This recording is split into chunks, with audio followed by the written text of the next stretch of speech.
আবু জাহেল ঘোষণা দিল, খবরদার, হজের মৌসুম, হাজী সাহেবরা গোটা বিশ্ব থেকে আসবে, আমার দলের কর্মীরা তোরা যেটা করবি সেটা হচ্ছে হাজীদের কাছে যে বলবি মক্কায় নতুন এক পাগল আসছে, নতুন এক জাদুকর আসছে, নাম মোহাম্মদ।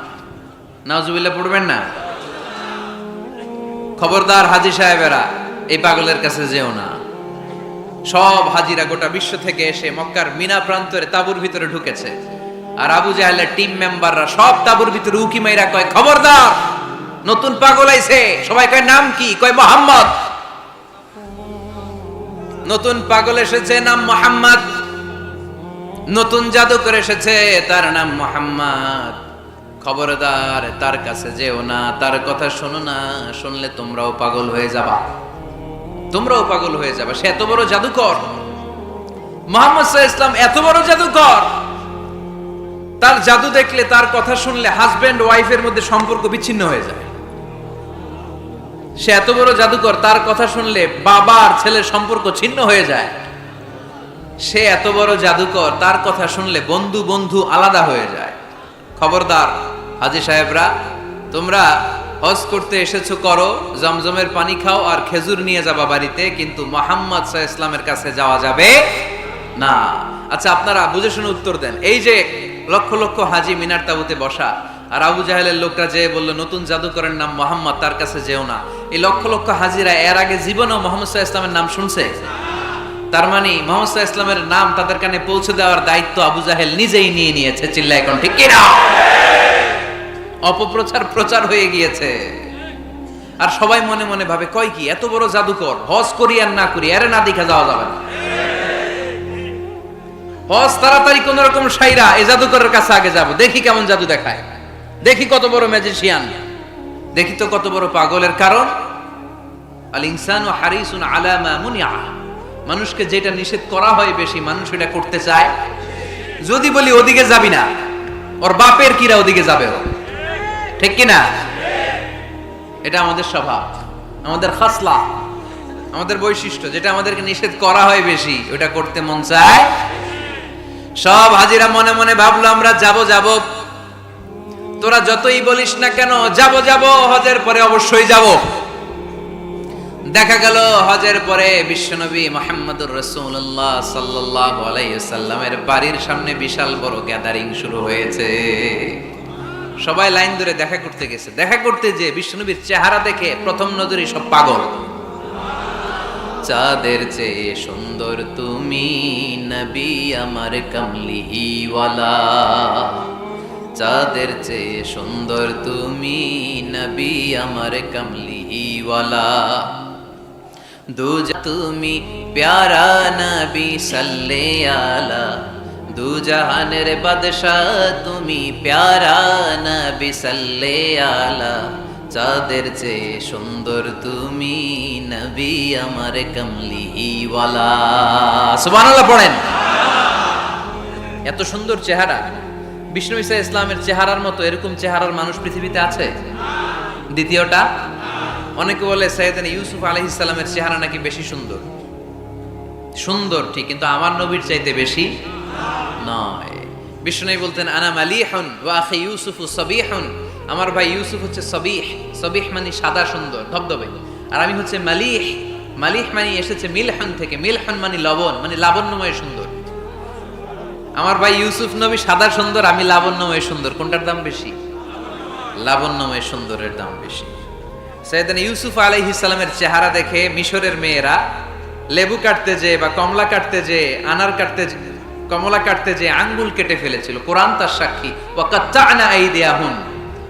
আম্মাজান আয়েশা রাদিয়াল্লাহু তাআলা আনহা যখন এই ঘটনা শুনেছেন, তিনি মিশরের মেয়েদেরকে ডাক দিয়ে বলেছেন, ও মিশরের মেয়েরা, তোমরা ইউসুফ নবীর সৌন্দর্য দেখে লেবু কাটতে যে আঙ্গুল কেটেছ, আমার স্বামী পেয়ারা নবী মুহাম্মদ রাসূলুল্লাহর চেহারা যদি তোমরা দেখতা, তাহলে লেবু কাটতে যে আঙ্গুল নয়, কলিজাটা কেটে টুকরা টুকরা করে দিতা।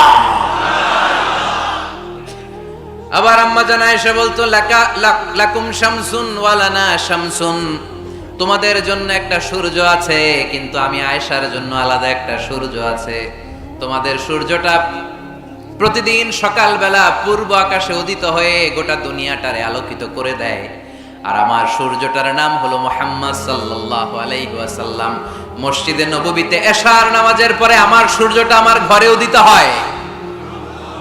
তোমাদের সূর্য সকালবেলা পূর্ব আকাশে উঠে গোটা দুনিয়াটারে আলোকিত করে, আমার সূর্য মুহাম্মদ এশার নামাজের পরে আমার ঘরের ভেতরে যখন উকি দেয় আমার পুরো ঘরটারে আলোকিত করে দেয় কে? এত সুন্দর চেহারা ছিল, ওনার চেহারার নূর দিয়ে হারানো সুই খুঁজে পেয়েছে বিশ্বনবীর স্ত্রীরা। চিল্লায় করে আল্লাহু আকবার। বিশ্বনবীর চেহারা সৌন্দর্যের সাথে কারো সৌন্দর্যের কোনো মিল হবে? No comparison with our beloved prophet Muhammad sallallahu alayhi wasallam. Whether it's the fitness, whether it's the appearance, whether it's the status, no comparison with our prophet. এটা ফিটনেসের দিক থেকে হোক, এটা চেহারার সৌন্দর্যের দিক থেকে হোক, এটা কণ্ঠস্বরের ঝংকারের দিক থেকে হোক, সম্মান আর মর্যাদার দিক থেকে হোক, আমার নবীর সম্মানের ধারে কাছেও সম্মান পৃথিবীর কারো হতে পারে না। চিল্লায় বলেন ঠিক কি না? এজন্য আল্লাহ বললেন ওয়া রাফা'না লাকা যিকরাক, নবী আপনার সম্মান বাড়াতে বাড়াতে আমি আকাশচুম্বী করেছি। লোকজন সব যে বিশ্বনবীর দরবারে লাইন ধরেছে, হাজিরা সব বিশ্বনবীর কাছে যে চেহারা দেখেই কুপকার, বাকি জিনিস তো পরে। অনেকে আছে না চেহারা দেখলেই মানুষ পাগল হয়ে যায়, আছে না নাই? চেহারা দেখেই পাগল, চেহারা দেখেই পাগল। তারপর তারা মিলাতে লাগলো। মিনার তাবুতে আবু জাহেলের কর্মীরা ঘোষণা দিয়েছিল এলাকায় মুহাম্মদ নামে পাগল এসেছে। তারা মিলায়ে দেখে না, এই মহামানব কোনোদিন পাগল হতে পারে না, কারণ পাগলের চুলগুলো থাকে উস্কো খুস্কো, ঠিক কিনা? আমার নবী সাল্লাল্লাহু আলাইহি ওয়াসাল্লামের চুল উস্কো খুস্কো ছিল? কত সুন্দর চুল আঁচড়ে রাখতেন, জাইতুনের তেল দিতেন, আতর ঢেলে মাথার শীতের মধ্যে ঢেলে দিতেন, কপাল বেয়ে বেয়ে পড়তো, আর যেখানে সেজদা দিতেন সেজদার জায়গা আতরের ঘ্রাণে আমোদ হয়ে যেত। হাতের তালুতে পারফিউম মাখতেন, আর মানুষের সাথে মুসাফা করলে যার সাথে মুসাফা তার হাতের সাথে নবীর ব্যবহৃত পারফিউমের ঘ্রাণ ছুটে যেত। এত পরিচ্ছন্ন ছিলেন তারা। বিশ্বনবীর চেহারার সাথে আবু জাহেলের বক্তব্যের মিল খুঁজে পায় না। তারা বলে না, এই লোক কখনো পাগল হতে পারে না। পাগলের চুল থাকে উস্কো খুস্কো, জামা থাকে ছিঁড়া ফাড়া, গায়ের মধ্যে থাকে ময়লা। পাগল কখনো দাঁত মাজে না, কিন্তু বিশ্বনবীর মুচকি হাসির ফাঁক দিয়ে দাঁতের দিকে তাকালে মানুষগুলো সব পাগল হয়ে যায়। স্মাইল দিতেন বিশ্বনবী, স্মাইল, মুচকি হাসি, তাবাসসুম। বিশ্বনবীর মুচকি হাসি দেখলে মানুষ পাগল হয়ে যেত, পাগল পাড়া হয়ে যেত। তারা বলে না না, এই মহামানব তো কখনো পাগল হতে পারে না। আবার মিলাতে লাগলো। আবু জাহেলের কর্মীরা বলেছিল এটা নাকি বড় জাদুকর, কিন্তু তারা বলে না না, এই অসাধারণ লোকটা জাদুকরও হতে পারে না, সে তো কোনো মন্ত্র পড়ে না। জাদু করার জন্য মন্ত্র পড়ার দরকার আছে না নাই? বিষ্ণুনবী কি মন্ত্র পড়তো? বিষ্ণুনবী কি পড়ে শোনাতো? চিল্লায় বলেন কি পড়ে শোনাতো? কোরআন শোনাতো। এত সুন্দর কণ্ঠ ছিল বিশ্বনবীর, পাগল হয়ে যেত মানুষ শুনতে শুনতে, পাগল পাড়া হয়ে যেত, বিমুগ্ধ হয়ে যেত। তারা সবাই বলতে আরম্ভ করলো, আবু জাহেল তুমি মিথ্যাবাদী, তবে তোমাকে ধন্যবাদ এরকম একটা মানুষের সাথে পরিচয় করিয়ে দেওয়ার জন্য। সুবহানাল্লাহ কইলেন না? আমরা মেনে নিতে পারলাম না সে পাগল নয়, জাদুকর নয়, সে হলো এই জামানার পয়গাম্বার। আমরা পড়ে নিলাম লা ইলাহা ইল্লাল্লাহু মুহাম্মাদুর রাসূলুল্লাহ সাল্লাল্লাহু আলাইহি ওয়াসাল্লাম। ওয়া রাফা'না লাকা যিকরাক, নবী হে এইভাবে আমি আপনার সম্মানকে বাড়িয়েছি। হাইসুমা যুকিরতু যুকিরতা মাই, নবী যেখানে আমার নাম নেওয়া হবে আমার পর পর আপনার নামও নেওয়া হবে। পড়েন সুবহানাল্লাহ। যেখানে আমার আল্লাহর নাম তারপরে আমার নবীর নাম আছে না নাই? কালিমার ভেতরে লা ইলাহা ইল্লাল্লাহ আমার আল্লাহর নাম শোভা পায়, তারপরে মুহাম্মাদুর রাসূলুল্লাহ দ্বিতীয় বাক্যে আমার নবীর সুন্দর নামটা আছে না নাই?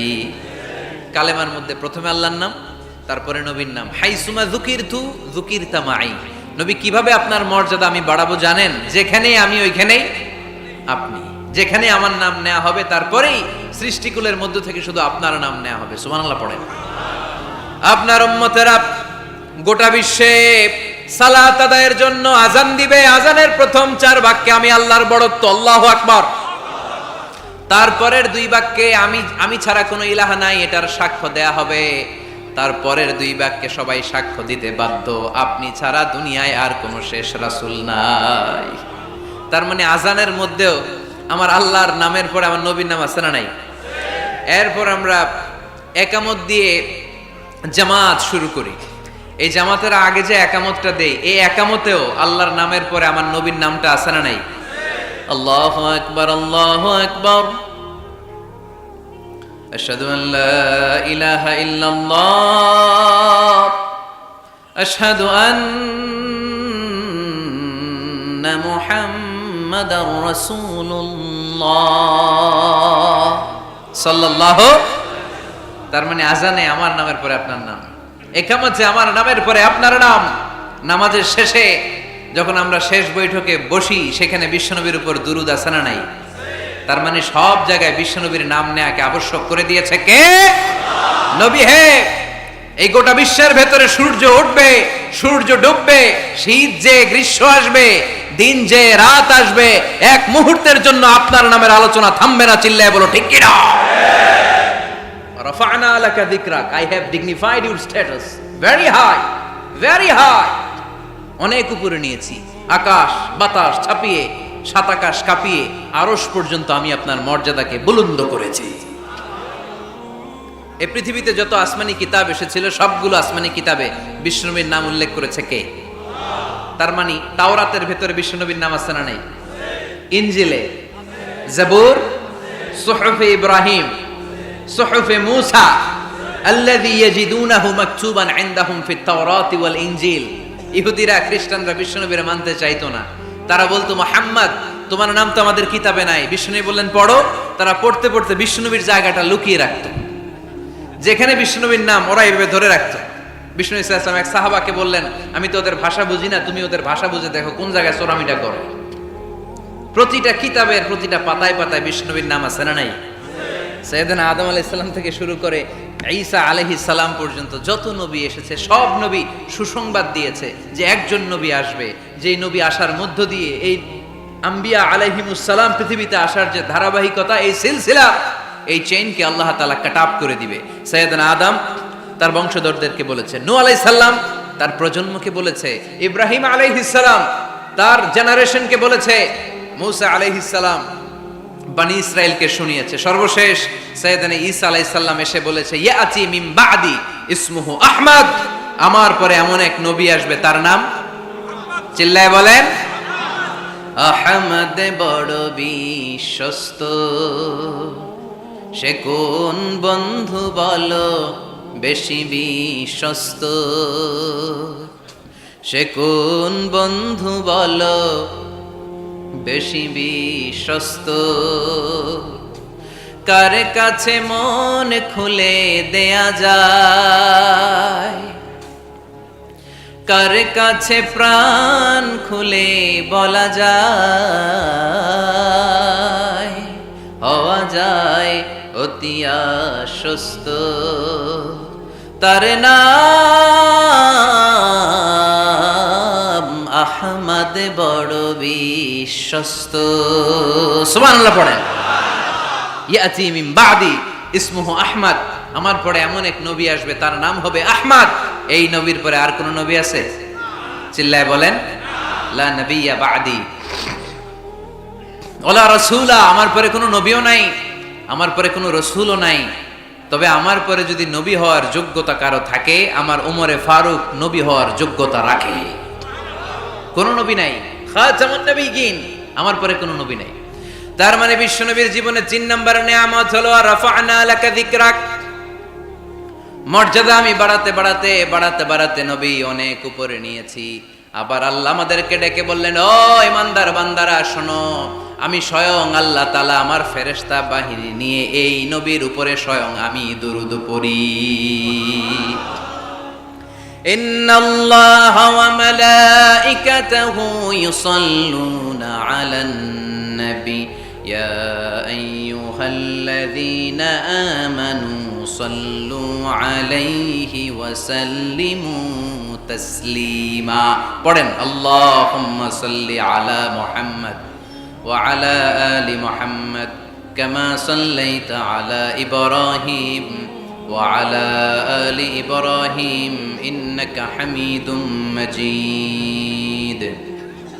আল্লাহুম্মা বারিক আলা মুহাম্মদ ওয়া আলা আলি মুহাম্মদ কামা বারাকতা আলা ইব্রাহিম وعلى آل إبراهيم إنك حميد مجيد। চিৎকার করে পড়েন সুবহানাল্লাহ। এমন নবী যে নবীর উপর আল্লাহ নিজেই দুরূদ পড়ে, ফেরেশতারা পড়ে, এজন্য আমাদের উপর আর দরকার আছে না নাই? আবার আল্লাহ বললেন নবী আপনি এমন নবী যেই নবীকে আমি হাউজে কাউসার দিয়েছি, লক্ষ লক্ষ নবীদের কাউরে কিয়ামতের দিন আমি হাউজে কাউসারের মালিক বানাবো না, শুধুমাত্র কেবলমাত্র একমাত্র আপনি ছাড়া।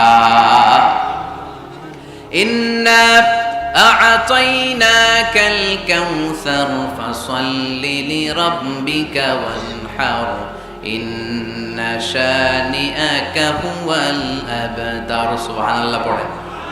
এই হাউজে কাউসারের পানি খেতে চান, পান করতে চান? বিশ্বনবী না দিলে খাইতে পারবো আমরা? হাউজে কাউসার পান করতে চান কারা? হাত তুলে দেখান।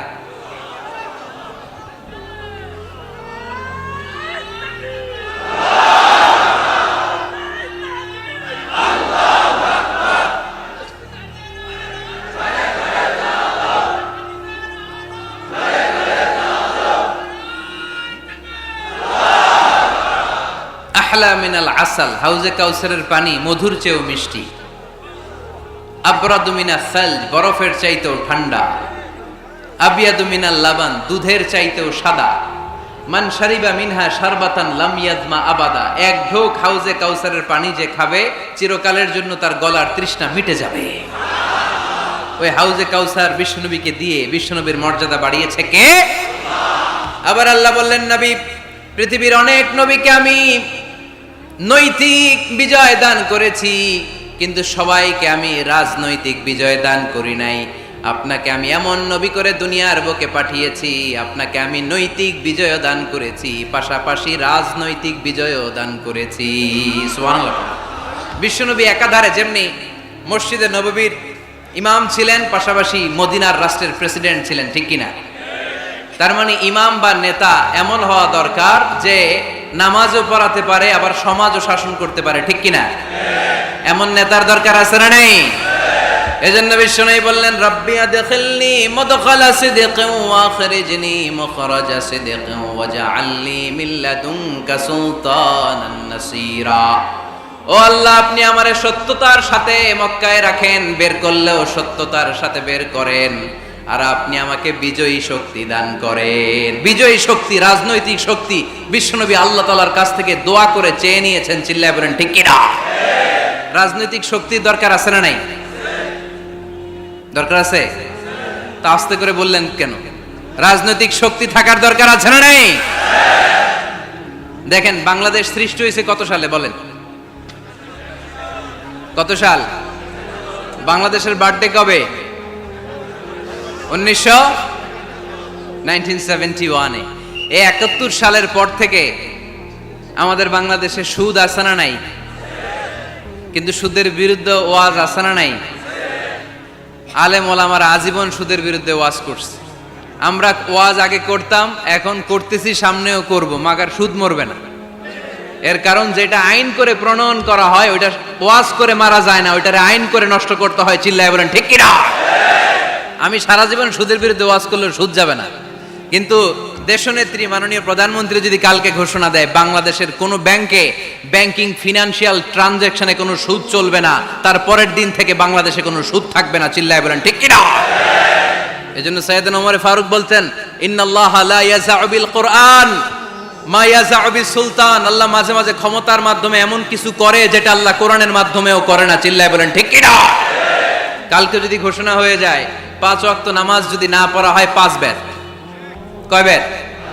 চেয়ারম্যান না পড়লে চেয়ারম্যানের পিছনে 5 বের, এমপি না পড়লে এমপির পিছনে 5 বের। কথা বলেন? মাননীয় প্রধানমন্ত্রী যদি এটা ঘোষণা দিয়ে দেয় যে কালকে থেকে নামাজ না পড়লে 5 বের, এটা সবার জন্য এই আইন, একটা বেনামাজি খুঁজে পাওয়া যাবে? সব কই দৌড়াবে। মসজিদে অজু থাকলেও দৌড়, না থাকলেও দৌড়। কারণ মায়ের উপরে কোনো ওষুধ আছে? কথা বলেন। কারণ মায়েরে ভিটামিন আছে, মায়েরে কি আছে? এজন্য ইন্নাল্লাহা লা ইয়াযা'উ বিল কুরআন মা ইয়াযা'উ বিস সুলতান। মাঝে মাঝে আল্লাহ ক্ষমতা দিয়ে এমন কিছু করে যেটা মাঝে মাঝে আল্লাহ কোরআন দিয়েও করে না। এজন্য অনেক নবীকে নৈতিক বিজয় দান করলো, বিশ্ব নবীকে শুধু নৈতিক বিজয় নয়, পাশাপাশি রাজনৈতিক বিজয়ও দান করেছে কে? তিনটা নিয়ামতের ঘোষণা দিয়ে আল্লাহ বললেন, আলাম নাশরাহ লাকা সাদরাকা ওয়া ওয়াদা'না আনকা বিজরাক আল্লাযী আনকাযা যাহরাক ওয়া রাফা'না লাকা যিকরাক। পড়েন সুবহানাল্লাহ। নবী হে, আপনার মর্যাদা আমি অনেক বাড়িয়েছি। আপনার কথা শুধু মুসলমানেরাই বলে না, হিন্দুরাও বলে। আছে না নাই? গতকাল এক হিন্দু ভাই আমার হাতে হাত রেখে শাহাদা বাক্য পাঠ করে গাজীপুরে মুসলমান হয়ে গেছে। বিশ্বনবীর কথাগুলো যখন তারা শোনে, তারা নিজেদেরকে ধরে রাখতে পারে না। আপনারা মহাত্মা গান্ধীর নাম শুনেছেন? তিনি ভারতের অবিসংবাদিত নেতা। বিশ্বনবীর ব্যাপারে কমেন্ট করেছেন যে এরকম নেতা পৃথিবীতে আর দ্বিতীয়টা কখনো হবে না। মহাত্মা গান্ধী কি মুসলমান না হিন্দু? গোটা বিশ্বের খ্রিস্টানরা বিশ্বনবীকে নিয়ে এখন মাতোয়ারা।